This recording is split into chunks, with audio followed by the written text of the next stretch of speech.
যাই হোক, সমঝোতার সেই ধারাবাহিকতায় 5ই আগস্টের পরে ওনারা সেই অবস্থা যে তালগাছ আমি জড়ায় ধরে থাকলাম আর সাথে সালিশ কমিটিকে বললাম যে সমঝোতা করে দেন। এইভাবে সমঝোতা হয় না। যারা সমঝোতায়, আমাদের দুই পক্ষের মাঝখানে সমঝোতায় আশাবাদী, আমরা তাদেরকে বিনীতভাবে বলবো, আপনারা সমঝোতার চেষ্টা চালিয়ে যান। এবং সেই চেষ্টার মধ্যে প্রথম সমঝোতার জন্য প্রথম শর্ত যেটা আছে সেটা হলো ভবনের চাবি বুঝে নেন। তাদেরকে অবৈধ দখল থেকে সরে আসতে বলেন। আমরা সেখানে ঢুকবো না, আপনাদেরকে কথা দিচ্ছি, আমরা সেখানে ঢুকবো না। আপনারা যে ফয়সালা দিবেন সেই ফয়সালা যদি আমাদেরকে যেতে বলেন যাব, অন্যথায় আমরা যাব না। সুতরাং আমরা সমঝোতার নামে নাটকে বিশ্বাসী না, আমরা সমঝোতার বাস্তব সমঝোতায় বিশ্বাসী। এবার আসো, তারপরের ঘটনা কি হলো? তারপরের ঘটনা হলো সমঝোতার নাটক। এই সমঝোতার উদ্যোক্তাদের যারা ছিলেন তাদের মধ্যে উল্লেখযোগ্য ছিল আমাদের সকলের পরিচিত, এখন নাকি যশোর খুলনা এলাকার আমির, 10 জেলার আমির, হযরত মাওলানা নাসিরুল্লাহ সাহেব। এই ছিলেন প্রধান উদ্যোক্তা। ওনার সঙ্গে ছিলেন ওনার 2 মামা। আমরা ওনাদেরকে খাঁটি বুজুর্গ মনে করি। হযরত মাওলানা আহমদ ঈসা সাহেব, যাত্রাবাড়ি মাদ্রাসার নায়েবে মুহতামিম, এবং মাসনা মাদ্রাসার মুহতামিম মাওলানা ইয়াহিয়া সাহেব।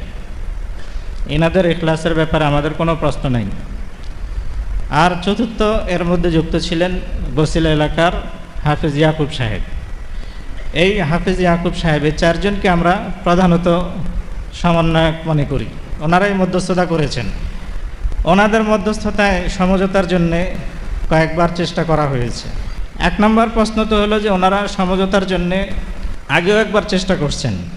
সেই সমঝোতার ক্ষেত্রে আমাদেরকে উপস্থিত করা হয়েছিল, যেমন আমি ছিলাম, মাওলানা আব্দুল কাইম আল মাসুদ সাহেব হুজুর ছিলেন, সম্ভবত আমাদের নাজিম সাহেবও ছিলেন।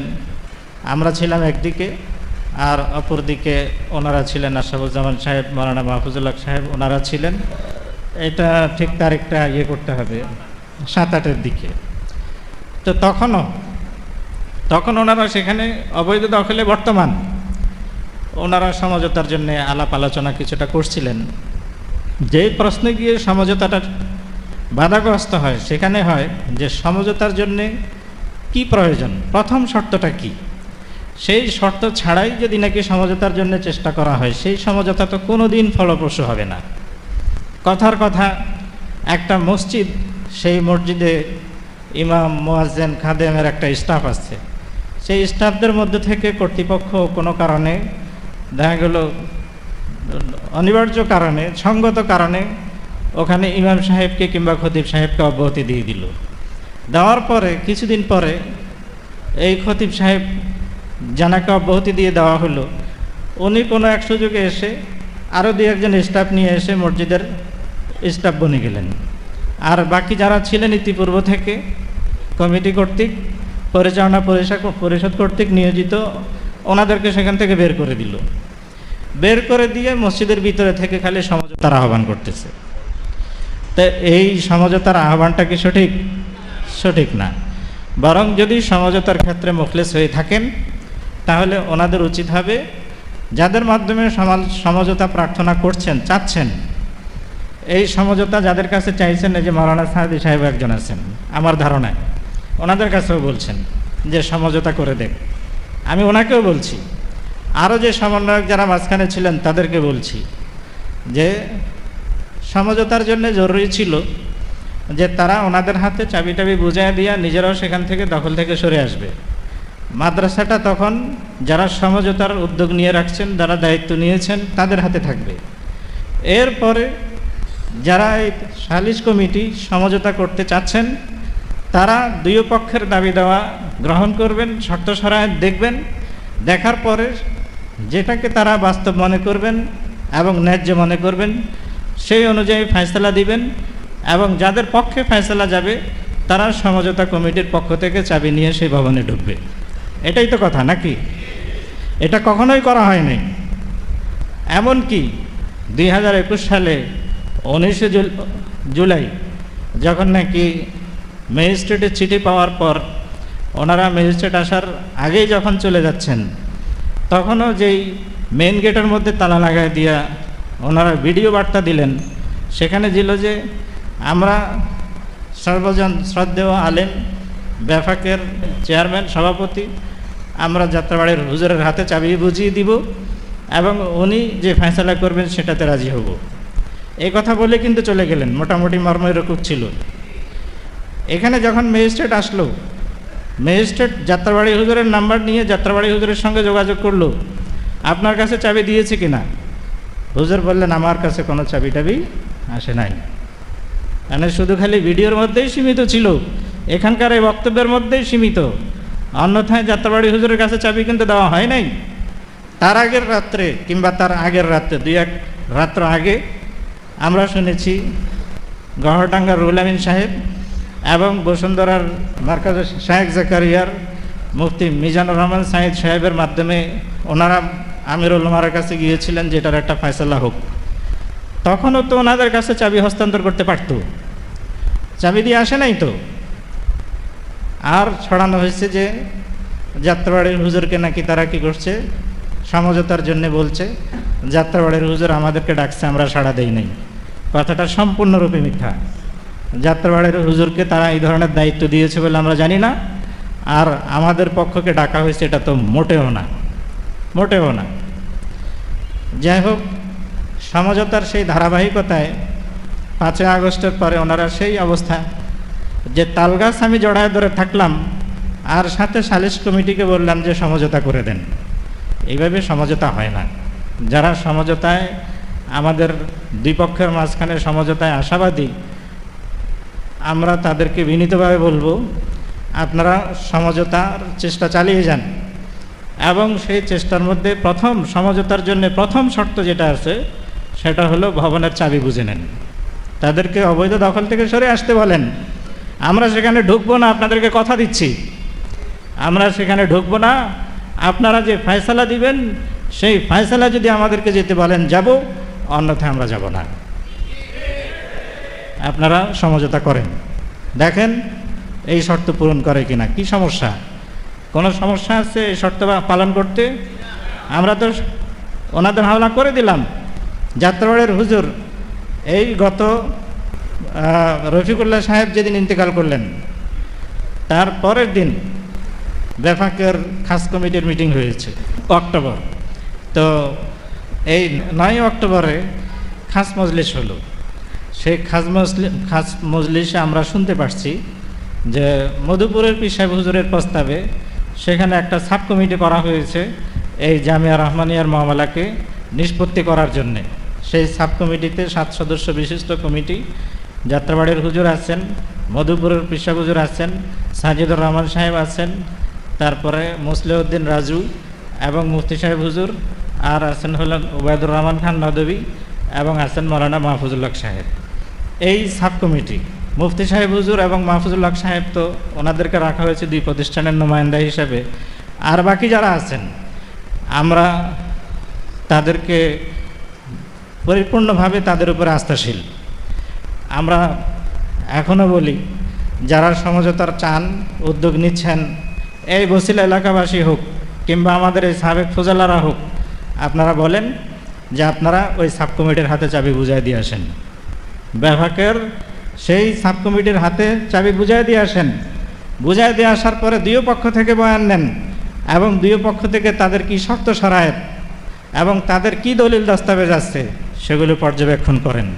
করার পরে জামিয়া রহমানিয়া থেকে আমি এবং আমাদের মোতায়েন সাহেব এখানে উপস্থিত আছে, আমরা নিশ্চয়তা দিয়ে কথা বলছি, সাব কমিটি যে সিদ্ধান্ত দেয় সেই সিদ্ধান্ত আমরা মেনে নিব, আমরা মেনে নিব।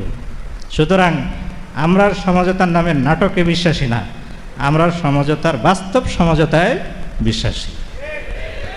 দেশের অন্যান্য উলামায়ে কেরামদের কাছে এই পয়গাম আপনারা পৌঁছায় দিতে পারেন যে সমঝোতা প্রস্তাব জামিয়া রহমানিয়ার থেকে প্রত্যেককে দায়িত্বশীল বানায় দিতেছি। আমাদের তরফ থেকে এই বক্তব্য, আপনারা দায়িত্বশীলতার সাথে পরিপূর্ণ আস্থার সাথে আমাদের এই প্রস্তাব তাদের সামনে তুলে ধরতে পারেন যে করবেন সমঝোতা, করান, এভাবে করায় দেন। ইনশাআল্লাহ আমরা যে জামিয়া রহমানের ইতিহাস এবং উপদেশ যে বই 2021-এর পরে ছাপা হয়েছিল সেটার ইনশাআল্লাহ পুনঃসংস্করণ, তার নতুন সংস্করণ আসবে, সেখানে ওই সব বিষয়গুলো সহ অন্তর্ভুক্ত করা হবে।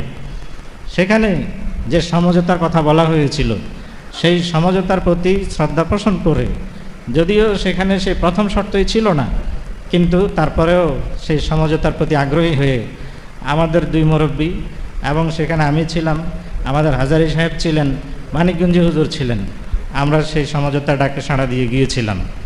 খুবই সুন্দর আলোচনা হয়েছিল। তাদের আলহামদুলিল্লাহ উপস্থিত এবং সামনাসামনি আচার ব্যবহারের খুবই নৈপুণ্যতা আছে। সেই হিসেবে আমরা মনে করছিলাম যে সেদিনই ফাতা হয়ে গেছে, মানে সমঝোতা হয়েই গেছে। আমাকে আবেগে একদম কেন্দ্রে দিতে মনে চাইছিল, কিন্তু পরে দেখলাম যে কিছুই না, কিছুই হলো না। কি ছিল সেই সমঝোতার আহ্বানের সময় আমাদেরকে বলা হইল যে তারা ওখান থেকে দুঃখ প্রকাশ করবে আপনাদের সামনে, মুরব্বী হিসাবে আপনাদেরকে সবসময় পাইতে চাইবে, আপনাদের সারপরস্তি চাইবে, আপনারা যেন সব কিছু ভুলে তাদেরকে ছাত্র হিসাবে আপন করে নেন, আর তারা আপনাদেরকে মুরব্বী হিসাবে আপনাদেরকে মাথায় নিয়ে নেবে, আপনাদের পরামর্শে চলবে। এর দ্বারা বাংলাদেশের আলেম সমাজে বিশাল এক কী হবে, একটা শান্তিপূর্ণ, একটা সমঝোতাপূর্ণ একটা পরিবেশ তৈরি হবে। জামিয়া রহমানিয়া এবং মুরব্বীদের তত্ত্বাবধানে দেশব্যাপী খ্যাতমতের পরিধি অনেক বেড়ে যাবে, এই কথা বলা হয়েছিল। কিন্তু যখন সেখানে যাওয়া হলো, দেখা গেল সমঝোতার জন্য যে প্রস্তাব, এই প্রস্তাবগুলো দেওয়া হচ্ছে কি ধরনের উদ্ভট প্রস্তাব আপনারা চিন্তা করেন। 4টা প্রস্তাব দেওয়া হয়েছিল। এই 4টার মধ্যে প্রথমটা ছিল, 1 নম্বর ছিল যে এই 3 প্রতিষ্ঠান তথা জামিয়াতুল আবরার, জামিয়া আজিজিয়া এবং রহমানিয়া, 3টা এখন থেকে একই কর্তৃপক্ষের অধীনে অর্থাৎ পরিচালিত হবে। আমাদের মুফতি সাহেব মঈনপুরী হুজুর বললেন যে 3টা যদি একই সাথে চলতে পারত তো তাহলে তো আর সেই এত কাহিনীই হইতো না। কিভাবে সম্ভব?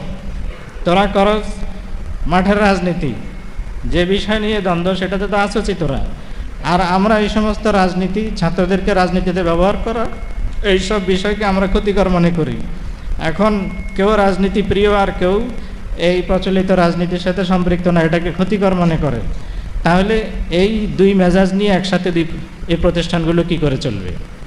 গেল এটা। 2 নম্বর প্রস্তাব করা হলো যে জামিয়াতুল আবরারের তত্ত্বাবধানে চলবে এই কর্তৃপক্ষ, আর আজিজিয়া আলাদের তত্ত্বাবধানে চলবে। ভবনটা চলবে হলো যৌথ কর্তৃপক্ষের তত্ত্বাবধানে। সেটাও ছিল একই রকম প্রস্তাব, আগেরটার মতোই, যে এই 2 কর্তৃপক্ষ, যৌথ কর্তৃপক্ষ কিভাবে চালাবে, এটা সম্ভব না। তো 3 নম্বর আসলো কি প্রস্তাব? 3 নম্বর প্রস্তাবটা আরও হাস্যকর। এই প্রস্তাব কি করে দেয় আমাদের বুঝে আসে না। 3 নম্বর প্রস্তাব ছিল যে এই ভবন এক পক্ষ ব্যবহার করবে, আরেক পক্ষ দাবি ছেড়ে দিবে। যারা ব্যবহার করবে তারা এর একটা ভ্যালু, দাম নির্ধারণ করবে, ঝাঁকা এবং ভবনের নির্ধারণ করে যারা ভবনে থাকবে তারা সেখানে 40% মূল্যের সুবিধা ভোগ করবে, আর যারা দাবি ছেড়ে দিয়ে বাইরে থাকবে তাদেরকে, যারা ওখানে থাকবে ভবনে, তারা 60% মূল্য পর্যায়ক্রমে কিস্তিভিত্তিক পরিশোধ করে দিবে। তো এই ছিল 3য় প্রস্তাব। তো বলা হলো যে এটা কেমন কথা, এটা কি ব্যক্তিগত সম্পত্তি ভাগাভাগি নাকি? এই ভবন কি বিক্রি করা যায়? বিক্রি করার তো কোনো সুযোগ নাই। গেল এটা 3 নম্বর। এইবার আসলো 4 নম্বর প্রস্তাব। 4 নম্বর প্রস্তাব কি বলে? 4 নম্বর প্রস্তাব হলো যে তারা ভবন ছেড়ে দিবে, ভবন ছেড়ে দিবে, কিন্তু শর্ত, এই 4 নম্বরের কিছু জুজি শর্ত। 1 নম্বর শর্ত হলো শাইখুল সাহেব হুজুরকে প্রতিষ্ঠাতা মানতে হবে, একক প্রতিষ্ঠাতা। 2 নম্বর হলো শাইখুল সাহেব হুজুরের ব্যাপারে আমাদের কর্তৃপক্ষ অতীতে সময়ে সময়ে যে সিদ্ধান্তগুলো নিয়েছে সেই সিদ্ধান্তগুলো প্রত্যাহার করতে হবে। 3 নম্বর শর্ত ছিল শাইখুল সাহেব হুজুরের ব্যাপারে এই তরফ থেকে যে অসম্মানজনক শব্দগুলো ব্যবহার করা হয়েছে সেগুলো প্রত্যাহার করে নিতে, এগুলোর জন্য দুঃখ প্রকাশ করতে হবে। 4 নম্বর শর্ত ছিল যে জামিয়া রহমানিয়ার জন্য একটা মজলিসে শুরা গঠন করা হবে, করতে হবে, সেই মজলিসে শুরার মধ্যে শাইখের খানদানের কোনো একজনকে সদস্য হিসেবে রাখতে হবে। 5 নম্বর শর্ত ছিল জামিয়া রহমানিয়াকে তাইসির থেকে নিয়ে উপরের সকল জামাত সহ পূর্ণাঙ্গ জামিয়া হিসেবে পরিচালিত করতে হবে। 6 নম্বর শর্ত ছিল 2021 সাল থেকে নিয়ে 1 সাল থেকে নিয়ে 21 সাল পর্যন্ত এই 20 বছরে আমরা যখন সেখানে ছিলাম না, ওই সময়ে সেখানে যারা শিক্ষাপ্রাপ্ত হয়ে ফাজিল হয়ে বের হয়ে গেছে তাদের সনদ এবং প্রত্যয়নপত্র আমাদের তরফ থেকে দিতে হবে। আমরা এই 6টা শর্তের মধ্যে থেকে এগুলো বলা হয়েছে যে এগুলো তোমরা লিখিত দাও, লিখিত দেওয়ার পরে সেগুলোর আমরা বিবেচনা করে জবাব দিব। প্রথম শর্ত ছিল শাইখুল সাহেব হুজুরকে একক প্রতিষ্ঠাতা হিসেবে স্বীকার করা। আমরা গঠনতন্ত্র এবং যেই গঠনতন্ত্র শাইখুল সাহেব হুজুর নিজে তৈরি করাইছিলেন মাওলানা ইসহাক সাহেবকে দিয়ে, খেলাফত মজলিসের নায়েব আমির এবং সাবেক কীভাবে জানি মন্ত্রী ছিলেন উনি, ওই মন্ত্রী সাহেব ওনাকে দিয়ে লেখানো এবং সেটা জয়েন্ট স্টক কোম্পানি থেকে পাস করানো রেজিস্টার্ড গঠনতন্ত্র। সেই গঠনতন্ত্রের 3য় পাতায় উল্লেখ আছে যে এই প্রতিষ্ঠানের প্রতিষ্ঠাতা হলেন 10 জন। এই 10 জনের নাম এখানে দেওয়া হয়েছে। 10 জনের মধ্যে হাজী আব্দুল মালিক সাহেব হলেন 1 নম্বর, 2 নম্বর হলেন শাইখুল সাহেব হুজুর। শাইখুল সাহেব হুজুরের পদবী সেখানে শায়েখ, শায়েখ হিসাবে তিনি কি আছেন? প্রতিষ্ঠাতাদের অন্তর্ভুক্ত আছেন। আমাদের তরফ থেকে বলা হলো যে যদি এখন প্রতিষ্ঠাতাদের কোনো তালিকা দিতে হয় তাহলে হুজুরের হাতে গঠিত সেই গঠনতন্ত্র অনুযায়ী আমরা এখানে 10 জনের নাম দিয়ে একটা প্লেট তৈরি করব, বোর্ড তৈরি করব। এই বোর্ড যেখানে স্থাপন করার কথা তোমরা বলো সেখানে স্থাপন করে দেওয়া হবে। বাইরের গেটে বলো বাইরে, আর ভিতরে দপ্তরে বলো ভিতরে, কিংবা উভয় জায়গায় বললে উভয় জায়গায় কী করে দেওয়া হবে? স্থাপন করে দেওয়া হবে। কিন্তু এককভাবে শাইখুল সাহেব হুজুরকে প্রতিষ্ঠাতা হিসেবে লেখার কিংবা দেখানোর সুযোগ নাই, আইনগতভাবে নাই, এবং সেই গঠনতন্ত্র হুজুরের হাতে তৈরি করা। 2 নম্বর ছিল যে হুজুরের ব্যাপারে যে সকল সিদ্ধান্ত নেওয়া হয়েছে সময় সময় কমিটি কর্তৃক, এগুলোকে প্রত্যাহার করা। আমাদের তরফ থেকে জবাব দেওয়া হয়েছে যে এগুলো তো যারা সিদ্ধান্ত নিয়েছেন তারাও আজ দুনিয়াতে নাই, এবং যার ব্যাপারে সিদ্ধান্ত নেওয়া হয়েছে তিনিও আজ দুনিয়াতে নাই। আর 2 নম্বর হলো এগুলো কিভাবে প্রত্যাহার করবে, এর বাস্তবতাটা কি এবং এটার ফলাফলটা কি, এটা আমাদের বুঝে আসে না। তোমাদের কি বুঝে আসে? কিভাবে প্রত্যাহার করবে? আমরা বললাম যে এগুলো সিদ্ধান্তগুলো প্রত্যাহার করতে হলে তো যেসব প্রেক্ষিতে সিদ্ধান্ত নেওয়া হয়েছে সেগুলোও কি করতে হবে? প্রত্যাহার করতে হবে। তো সেই প্রেক্ষাপট প্রত্যাহার করা যখন সম্ভব না, তাহলে সেই প্রেক্ষিতে নেওয়া সিদ্ধান্ত কি প্রত্যাহার করা সম্ভব? সম্ভব না, অসম্ভব কথা। 3 নম্বর ছিল হুজুরের ব্যাপারে অসম্মানজনক কথা বলা হয়েছে। তখন আমরা বললাম যে হুজুরের ব্যাপারে অসম্মানজনক কথা বলা হয়েছে। 1 নম্বর তো হলো যে হুজুরের ব্যাপারে অসম্মানজনক কথা আমাদের দায়িত্বশীল মুরব্বীদের তরফ থেকে কখনো বলা হয় নাই, অবাস্তব কথা কোনোদিন বলা হয় নাই। এটা চ্যালেঞ্জ, তোমরা মনে রাখবা। যারা এই অসম্মানজনক কথা কিংবা হুজুরদের পক্ষ থেকে বেয়াদবি করার কথা বলে তাদের কাছ থেকে লিখিত নিবা যে হুজুরদের কি অপরাধটা কি, কোথায় অসম্মানজনক কথা বলছে এবং কোথায় অমূলক কথা বলছে, সেগুলো লিখে দেন। আমরা জামিয়া রহমানিয়ার মুরব্বীদের কাছ থেকে সেগুলো লিখিত জবাব না আপনাদেরকে দিব। দায়িত্ব নিতে পারবা? যেই আপত্তি করবে তাদের কাছ থেকে নিবে, এটা বলে লিখিত দেন। এমনকি মাওলানা মাহফুজ সাহেব এবং মামুনুল হক সাহেব, ওনাদের কাছ থেকেও যদি লিখিত আনতে পারো আমরা আরও খুশি হব। তার মানে হলো সারা দেশের দায়িত্বশীল ওলামায়ে কেরামদের কাছে আমাদের পক্ষ থেকে কারণ দর্শানোর জন্য আমরা প্রস্তুত। আমাদেরকে শোকজ করা হোক, আমাদেরকে শোকজ করা হোক, আমরা সেই শোকজের জবাব দেওয়ার জন্য কি আছি? প্রস্তুত আছি। এখন রয়ে গেল, আমরা বললাম যে শুধু আমাদের মুরব্বীদের তরফ থেকে বা আমাদের তরফ থেকে অসম্মানজনক শব্দ ব্যবহার করা হয়েছে, তো আমাদের মুরব্বীদের ব্যাপারেও তো কী করা হয়েছে? অসম্মানজনক শব্দ ব্যবহার করা হয়েছে। একটু আগে যে তোমরা মামলার আরজি পড়লা, সেই আরজিতে কি সম্মানজনক শব্দ ব্যবহার করা হয়েছে মঈনপুর হুজুরের ব্যাপারে, মুফতি সাহেব হুজুরের ব্যাপারে? এই যে আরেকজন সদস্য আছেন কারি মুজাফর সাহেব, এনারা 7-8টা ককটেল ফাটাইছে, ভয়ভীতি প্রদর্শন করার জন্য ওই মাদ্রাসার গেটে গেছে। ওগুলো মিথ্যা কথা না?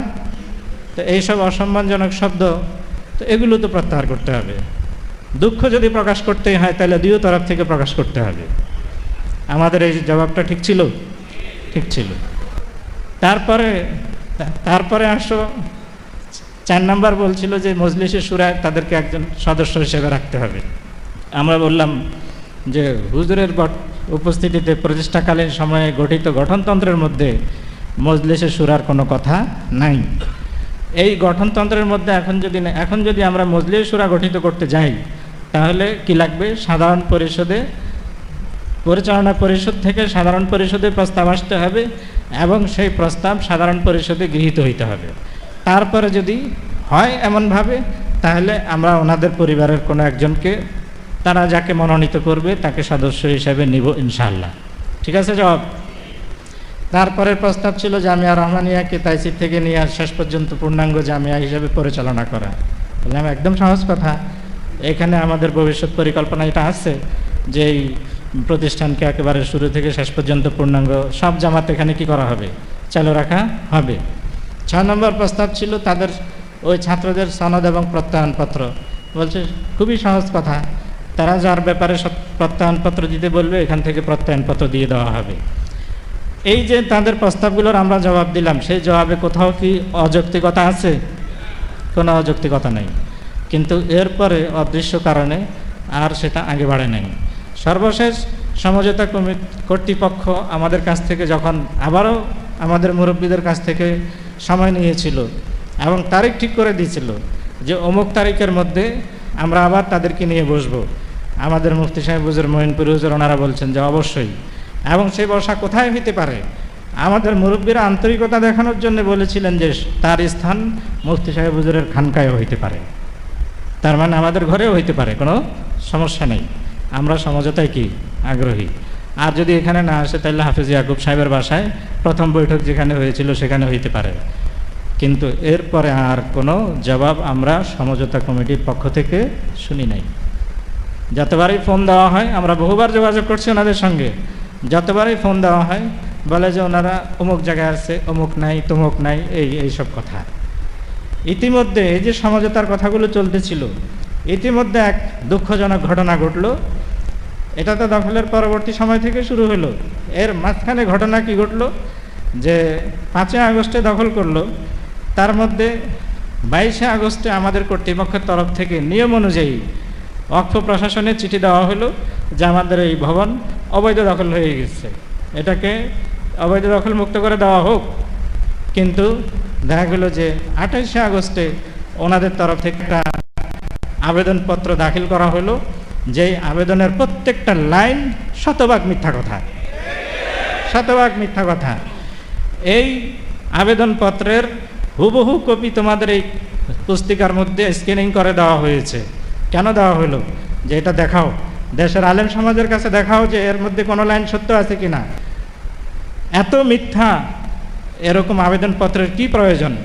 আমরা যেদিন প্রথম বসছিলাম সেদিন দেখলাম যে মাওলানা মাহফুজুল হক সাহেব অনেকগুলো দলিল দস্তাবেজ নিয়ে একটা প্যাকেট নিয়ে আসছেন দেখানোর জন্যে।